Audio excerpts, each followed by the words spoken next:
Games run you through a whole gamut of emotions, and today Game Ranks is bringing you 10 games that left us emotionally devastated. Warning, this video is full of spoilers. Number 10, Final Fantasy VII. I can't in good conscience make this list without doing Final Fantasy VII. Oh sure, video games had had some sad moments prior to this, but Squaresoft really went for your gut. Aeris, or Aerith, depending on how Japanese you are, was established as a happy-go-lucky character that was full of life. She had a deep connection to the planet and a will to stop anyone trying to destroy it.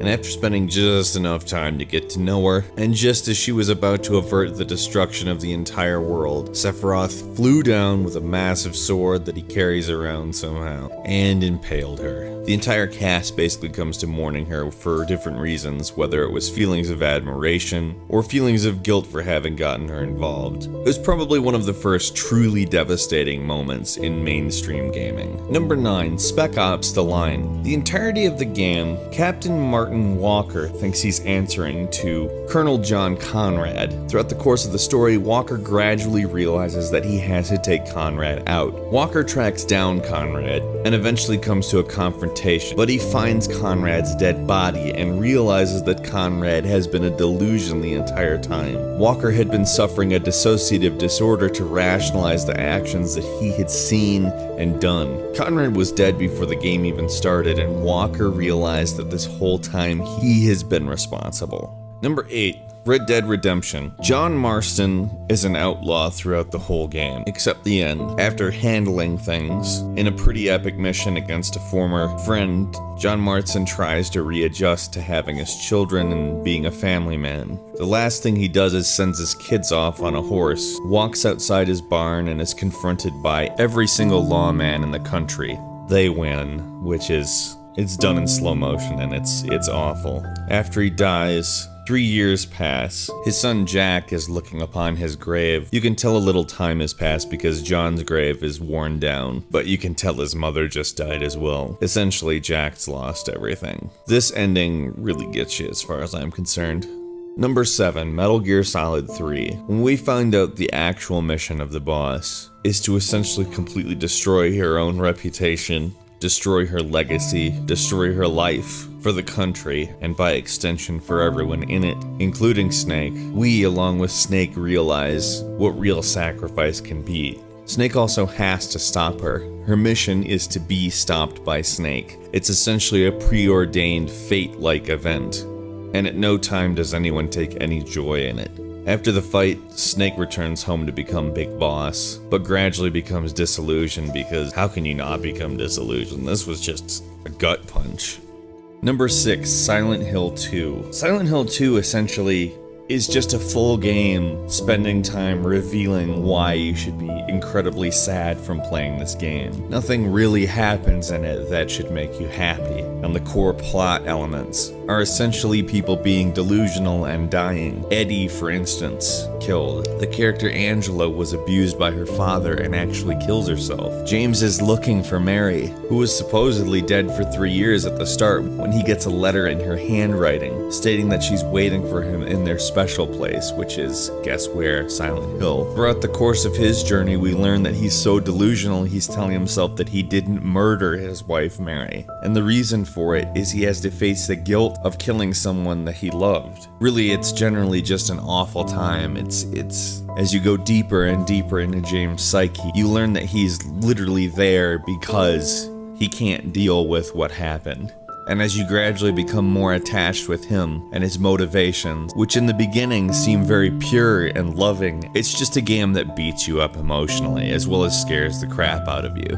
Number 5, Brothers: A Tale of Two Sons. Naya and Nei climb a mountain in order to save their ill father by collecting some water from the Tree of Life. Obviously they love their father because this is a monumental task for children, something that most people wouldn't even consider possible for children. As they near the Tree of Life, after having gone so far, a spider actually mortally wounds Naya. So after defeating the spider, Nai climbs the tree and gets the water. He returns to the bottom but finds that he's already died. He goes back down and does save his father, assisted by his mother's spirit who, oh yeah, is also dead. Good timing, mother's spirit. And he has to confront the fact that he's never swam and is afraid of swimming to swim home to the village. It's bittersweet when he does save his father because it was at the cost of his brother, which I don't know if you have brothers or sisters, but that would really be tough. Number 4, about halfway through Heavy Rain, a flashback that you control a child in happens. He and his brother are playing in a construction site. The older brother actually falls into a broken pipe. The younger brother is unable to pull him out because his foot's stuck, and the heavy rain gradually fills up the pipe. The flashback ends as the child is in danger of drowning. Later on, we return to the flashback, and it shows that the child ran to their father for help, but his father didn't even believe him. In fact, he was so drunk he didn't even care. It certainly doesn't excuse the actions of the origami killer, but we find out that this is why. We also realize that while we were playing as Scott Shelby, we were actually that child, and we were actually the killer. He's not a private detective. He's actually just eliminating evidence. Obviously, it's hard to sympathize with the killer, but you couldn't help but feel bad for at least the child version of Scott. Number 3, The Last of Us establishes itself as a tragic tale almost immediately when Joel loses his daughter. Joel also takes a fatherly role with Ellie after they get entangled in a long-scale mission, which would culminate with her death.